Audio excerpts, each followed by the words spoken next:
We've seen the $1 million 200-foot wind generators, but what about the little guy?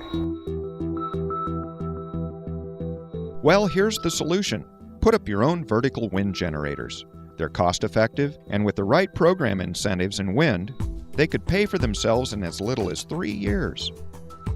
This is what Steve Pierce chose to do at his small hops farm in southern Oregon.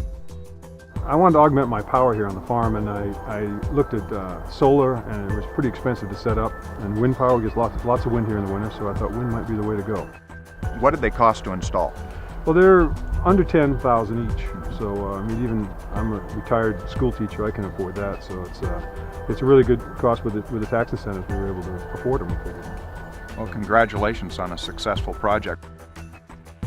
To understand the technical aspects of these windmills, I next spoke with Randy Warren of Green Technologies, who installed these new wind towers.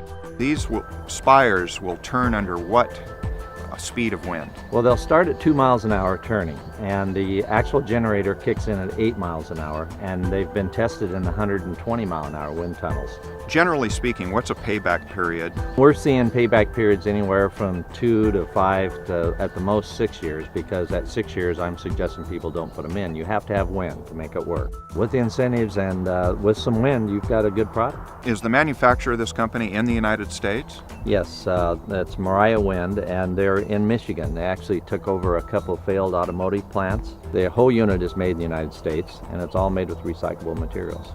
This particular setup, is it go right back into the grid, or do they actually use it here on the farm?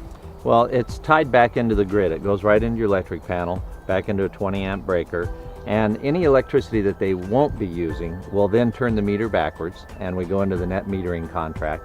And then as they use it, they'll get that electricity right back. It's kind of like storing it in the grid, if you will. So would one of these run a home easy enough? If you have enough wind and you're conservative, your house is built well, you could get by with one of them. 2 is better, 3 is even more.